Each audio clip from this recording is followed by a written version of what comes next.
인공지능 윤리에 대한 이야기를 같이 나눠보도록 하겠습니다. 자, 먼저 인공지능이 4차 산업혁명의 핵심 기술인데 이 핵심 기술인 인공지능에 관해서 기대도 있고 또 그거에 대한 우려도 있는데 그 부분을 짚어보도록 하겠습니다. 자, 인공지능이 두르게 되면 사회에 엄청나게 많은 변화들을 일으킬 테고요. 또 그거로 인해서 많은 가치관의 갈등들이 벌어질 상황인데 이걸 대응할 수 있는 윤리가 부재한 상황입니다. 그래서 이제 새로운 윤리는 어떤 것이어야 되고 또 어떻게 제시할 것인가에 대한 고민이 필요한 거죠.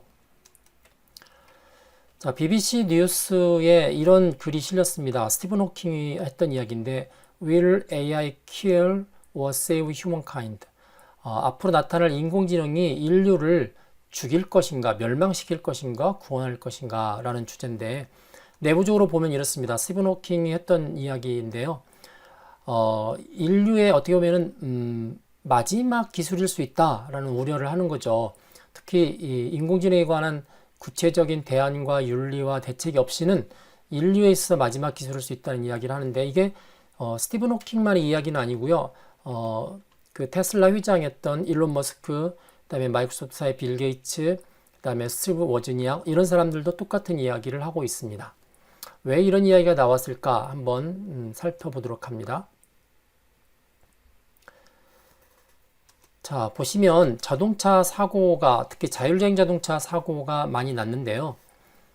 이 자율주행 사고의 대표적인 경우가 2016년에 났던 사고입니다. 이 두 사고는 법원에 의한 판결이 이미 나왔습니다. 자, 2016년 2월에 구글의 자율주행 자동차가 운행 중에 버스가 끼어들기를 하면서 부딪힌 사건입니다. 이 당시에 구글이 자율주행 자동차 레벨 4로 운행을 하고 있었고요. 자, 같은 해 테슬라가 레벨 3으로 운영을 하고 있었습니다. 레벨 3이지만 거의 레벨 2에 가깝게 운행을 하고 있었고요. 앞에 있는 이제 흰색 트레일러가 하늘로 인식이 돼서 그걸 이제 받았던 사건입니다. 그런데 보시면 이 테슬라 사건 같은 경우는 낮은 레벨이었기 때문에 운전자의 책임이 많이 요구가 되었습니다. 그래서 운전자 과실로 끝났고요. 구글 같은 경우는 레벨 4 같으면 거의 자율주행 자동차의 이제 클라이막스죠. 그런데 이제 버스가 끼어들기를 잘못했는데 이제 법원의 판결이 이채롭습니다. 레벨 4 정도의 자율주행 자동차가 되면 버스가 그런 식으로 불법 운전하거나 사람들하고 좀 다르게 운전한다는 것까지도 예측을 해야 된다라고 그래서 구글의 패소로 해놨습니다. 그러다 보니까 이제 자율주행 자동차가 운전자가 아닌 제3자로서의 자율주행 자동차가 어떤 책임을 어디까지 질 수 있느냐 하는 문제가 나오기 시작을 한 거죠. 그래서 이쪽에 보면 이제 이거는 테슬라는 운전자 책임, 그다음에 구글은 차량 책임 이렇게 되어 있는데 우리나라 같은 경우에 2020년도에 레벨 3의 자율자동차를 이제 안전기준을 마련해 수입한다고 그러니까 이런 법의 문제, 사고 책임의 문제가 더 구체화될 것 같고요. 2025년에는 완전 자율자동차 레벨 5까지 운행을 하고 2035년도에는 택시도 무인 자율 운행 택시를 도입하겠다. 자, 택시 조합에서 다시 한번 또 난리가 날 것 같죠. 자, 이런 계획을 마련하고 있습니다. 자, 다른 측면에서 차별과 편견을 보도록 할까요? 자, 페이스북, 이제 구글이네요. 이제 구글에서, 보면은 이제 사진을 인식하는 그런 사이트인데, 사진을 주면 이렇게 밑에 인식을 했죠. 자동차다, 비행기다 등등 인식했는데, 여기에 가운데 보세요. 여자친구 얼굴 줬더니 고릴라라고 인식을 했죠. 고릴라. 그래서 이걸 올려놓고, 문제가 됐던 거죠. 왜? 고릴라라고 인식을 할까? 일종의 이제 구글에 보면 이제 구글에서 인공지능에 의한 사진 인식에 문제가 있다, 편견이 있다, 특히 흑인에 관한 편견이 있다 이런 부분들이 이슈가 올라왔고요. 그 다음에 2016년에 있었던 사건인데 이것도 이제 구글보다 1년 뒤죠. 2016년에 구글의 알파고 사건이 있을 때 마이크로소프트사에서 테이 로봇을 하나 이제 AI 인공지능 그 채팅 로봇을 올렸더니 여기에 이제 이상한 유저들이 들어와서 얘를 편향된 학습을 시킨 거예요. 뭐 히틀러의 유대인 학살은 옳았다 뭐 이런 식으로 학살을 하다 보니까 히틀러 was right, I hate the Jew 뭐 이런 식으로 해서 이 트위치 이제 답을 하게 된 거죠. 그래서 오픈한 지 불과 하루도 안 돼서 닫았습니다.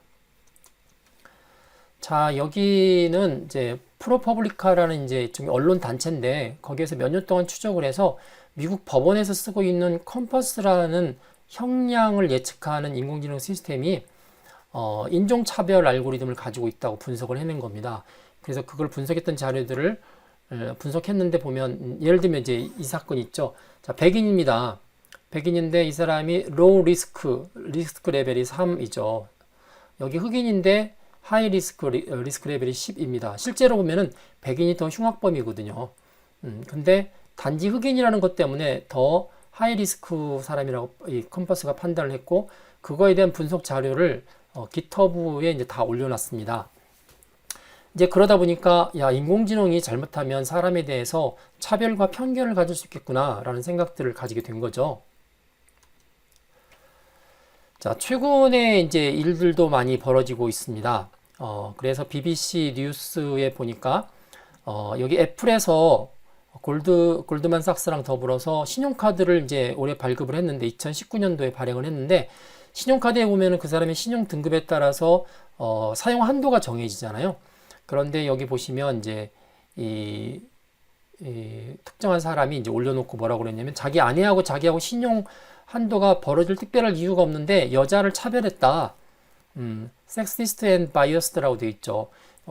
그렇게 글을 올렸고 그 글에 대해서 이 스티브 워지니악이 여기 글을 올렸던 사람한테 리플라를 달면서 나도 똑같다.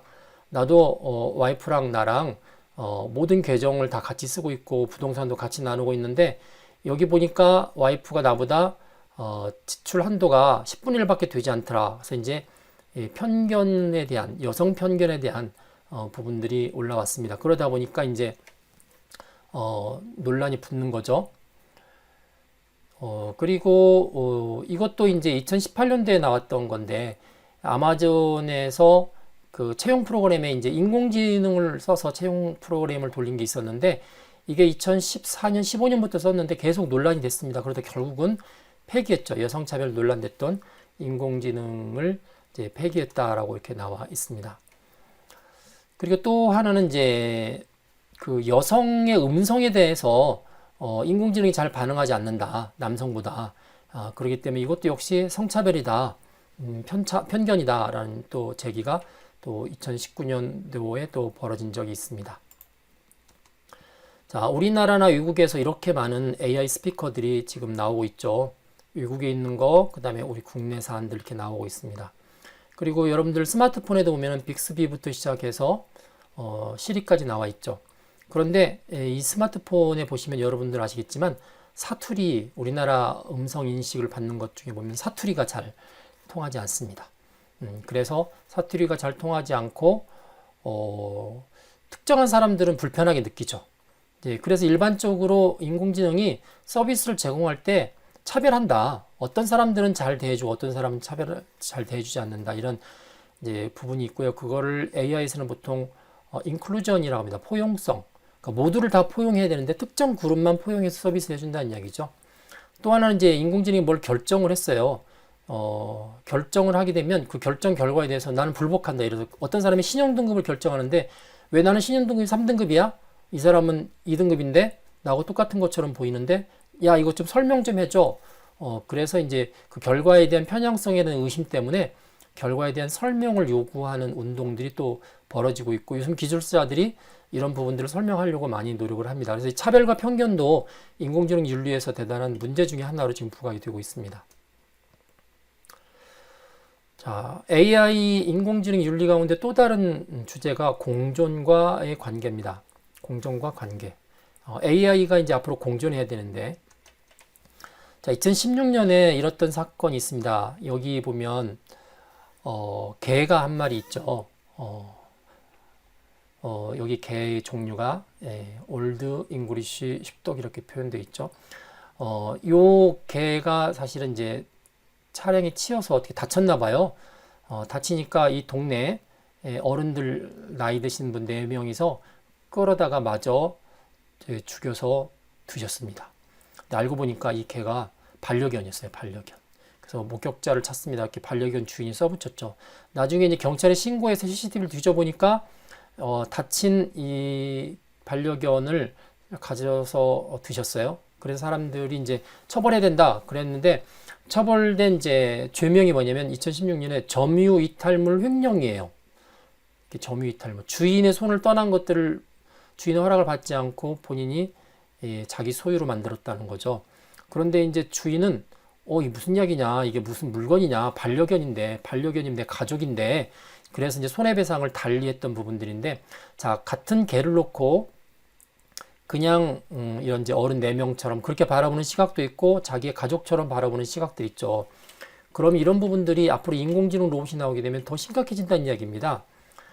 자, 아까 자폐아 치료해주는 로미보라는 로봇인데요. 2014년에 여기 이제 오티즘이라는 게 자폐증인데요. 교육과 자폐증 치료를 위한 로봇인데 이 자폐 아이한테 이 로봇은 가족입니다. 가족.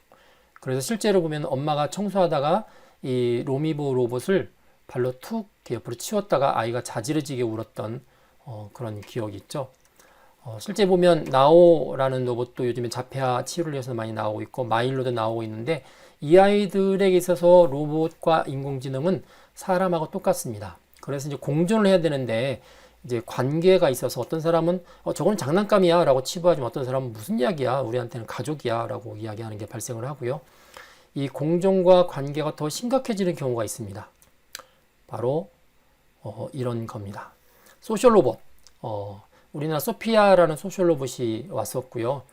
그 다음에 이제 이 소셜 로봇은 사람의 감정도 이해하고 그 상대편의 문화에 따라서 액션도 취하죠. 한복을 입고 이렇게 와 있습니다. 그 다음에 이제 제가 앞서 잠깐 소셜 로봇 가운데서 일본에서 유행했던 이 게이트박스라는 건데 GT박스 100이라는 거 2017년에 여기 모델이 아즈마 히카리라는 모델인데 그 뒤 2019년에 우리나라 회사가 인수인계를 했습니다. 그래서 키 타이틀이 뭐냐면 우리 집에 그녀가 산다. 자, 일본 청년인데 너무 행복해하죠. 결혼하겠습니까? 결혼 안 하죠.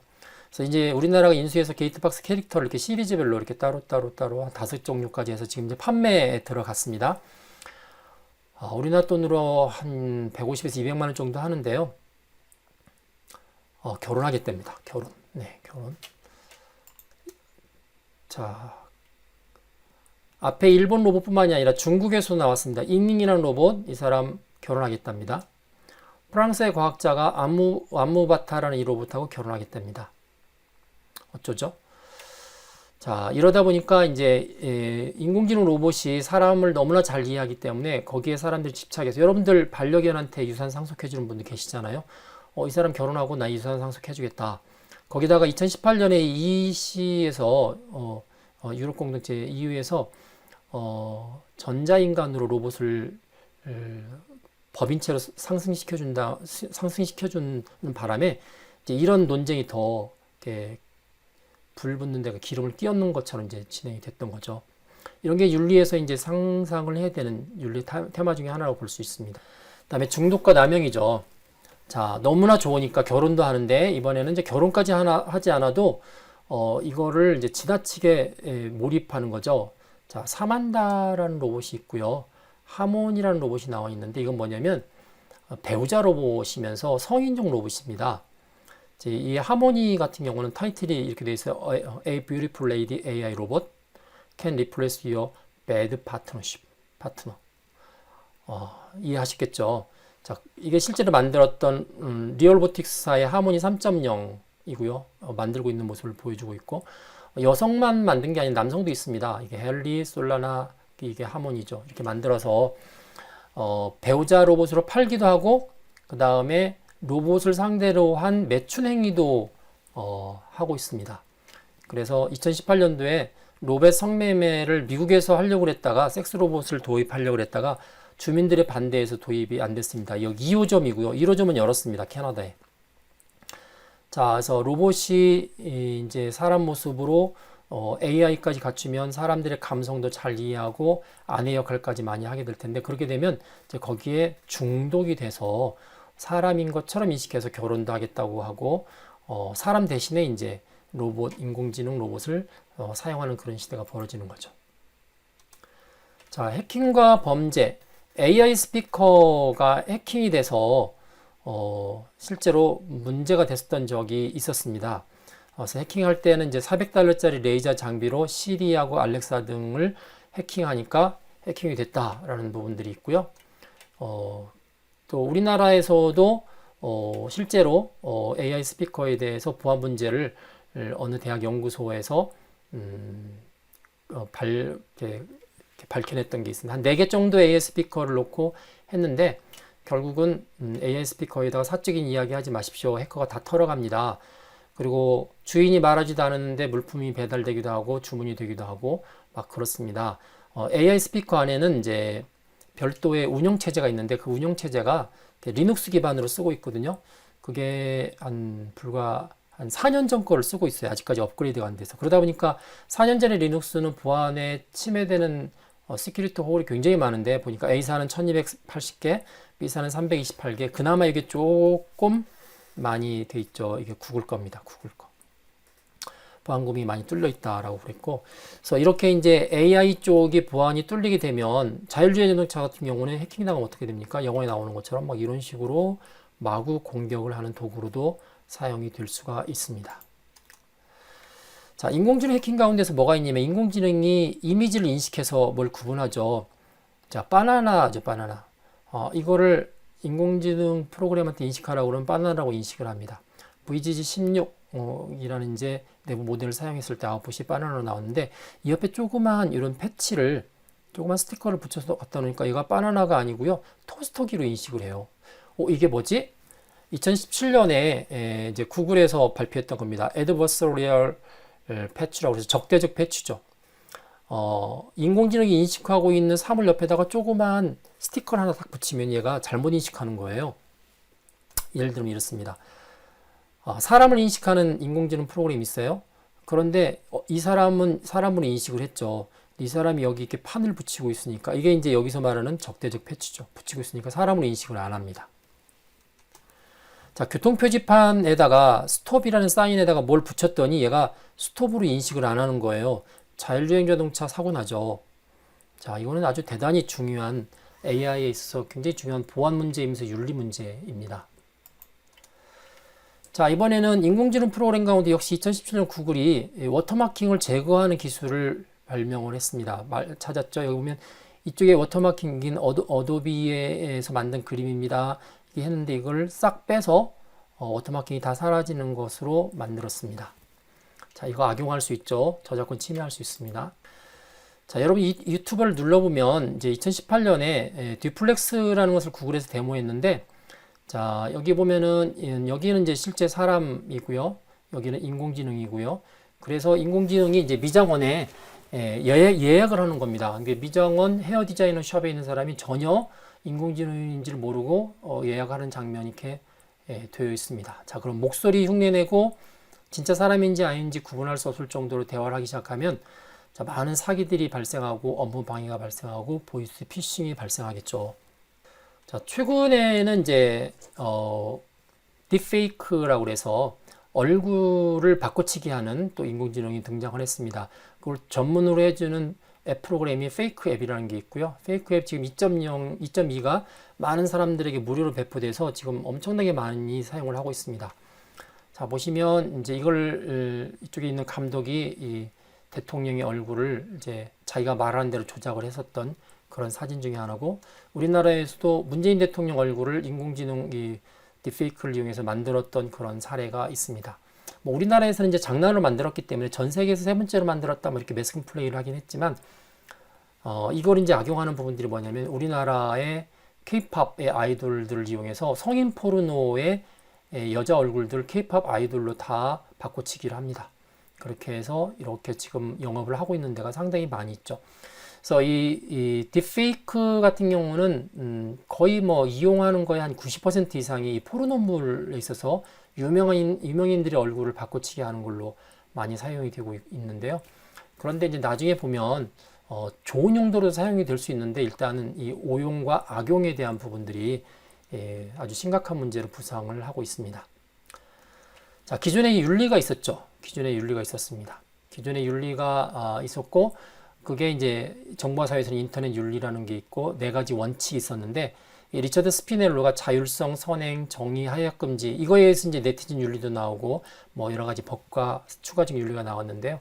기술이 새로 발전되어 있죠. AI 기술, 지능 정보 기술이 나오면서 역기능이 나오고, 야, 이거 어떻게 하지 않으면 큰일 나겠다 해서 이제 새로운 윤리가 나왔습니다. 이게 지능정보사의 윤리고, 우리 이른바 AI 윤리라고 하는데, 그래서 개발자 윤리, 그걸 도입하는 도입자 윤리, 또 사용하는 이용자 윤리, 이 세 가지가 다 거론이 돼야 되는 게 필요해집니다. 자, AI 기술을 쭉 한번 분석을 해봤는데, AI는 다른 소프트웨어에 대해서 어떤 특징이 있을까? 자, 일반적인 소프트웨어 특징을 다 갖습니다. 근데 두 가지가 있어요. 하나는 뭐냐면 지능적이다. 똑똑하죠. 사람 전문가보다 더 똑똑할 수 있고, 전문가하고 대결해도 어떤 때는 이깁니다. 두 번째는 스스로 결정해요. 자율적이에요. 뭐 이런 부분들, 그리고 이제 새로운 기술이죠. 뭐 이런 것들에 의해서 AI 윤리의 그 대원칙들을 뽑아낼 수가 있는데, 한번 뽑아보겠습니다. 자, 서울 팩트라고 하는 이제 3년 전에 우리나라에서 2년 전에 만들었던 AI 윤리입니다. 사실 제가 위원장 하면서 만들었던 윤리인데, 자, AI는 여기 팩트라는 말은 영어에 보면 이제 계약, 뭐 협정, 조약 이런 뜻이 있습니다. 근데 이걸 염두에 두고 만든 건 아닌데 우연히 이제 그렇게 단어가 떨어졌어요. 자, AI는 아무래도 새로운 기술이죠. 인류 번영을 위해서 사용이 되어야 되고, 이것 때문에 아주 큰 사회 변화가 벌어지죠. 그리고 AI, 이건 이제 일반적인 기술일 때 나타나는 특징이고요.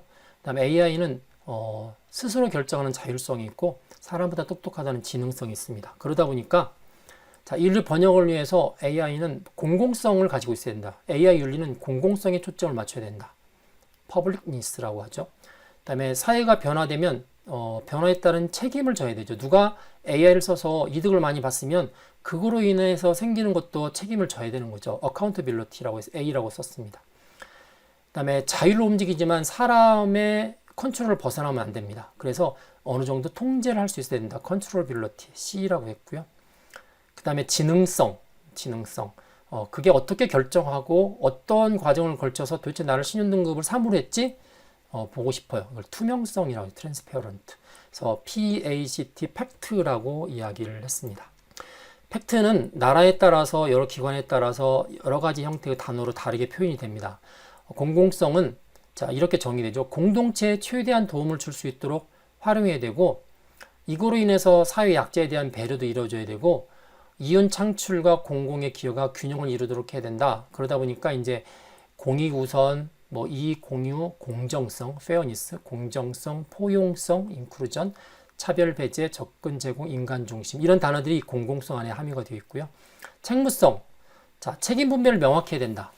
그다음에 발생 가능한 문제에 대한 대안 수립을 해야 된다. 그리고 지속 가능한 발전에 필요한 역량을 강화해야 된다. 이게 이제 책무성이라고 하지만 또 책임감하고 연관이 있습니다. responsibility. 그다음에 위험에 대한 예방도 해야 되고, 어떤 걸 개발할 때는 좋은 의도로 개발해야 되고요. 그걸 지속적으로 이어가기 위해서는 필요한 역량을 지속적으로 같이 개발해야 되고, 프라이버시를 보호해야 되고, 뭐 이런 것들이 책무성이죠.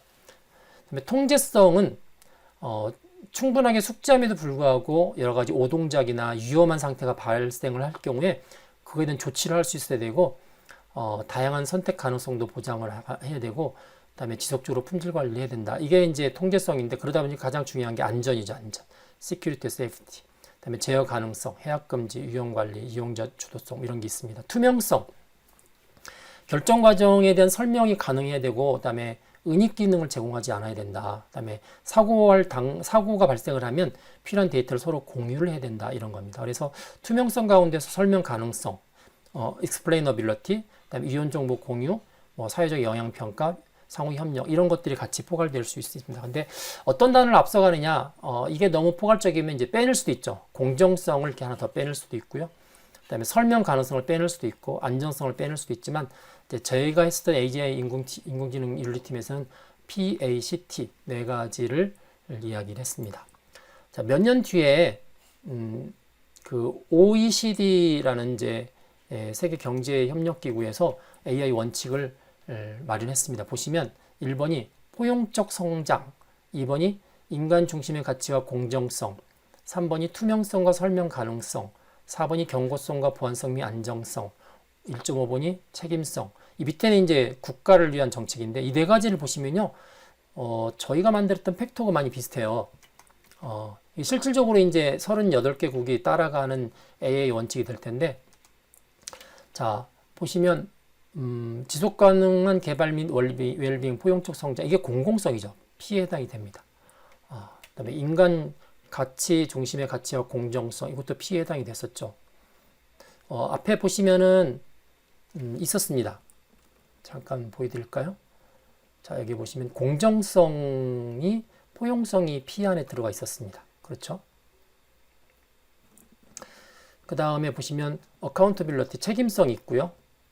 그 다음에 controllability, 그게 이제 안정성, 경고성 뭐 이런 거죠. 그 다음에 투명성 이런 게 있습니다. 그래서 이제 한국에서 만들었던 서울 팩트하고 PACT하고 몇 년이 지난 다음에 OECD에서 만들었던 AA 원칙하고 이 관리 원칙은 상당히 많이 비슷하다라고 알 수 있고요. 자, 이런 이제 서울의 원칙, 한국의 원칙이나 OECD 원칙에 따라서 앞으로 인공지능 윤리에 대한 고려들이 많아져야 되고 실제로 기술보다 앞서서 윤리가 먼저 논의되어야만 여러 많은 학자들이 우려했던 인공지능이 인류의 마지막 기술이 될 수도 있다라는 경고에 우리가 잘 대응하는 것이라고 볼 수 있겠습니다. 자, 이상으로 AI 윤리에 대해서 개략적인 소개를 마치도록 하겠습니다.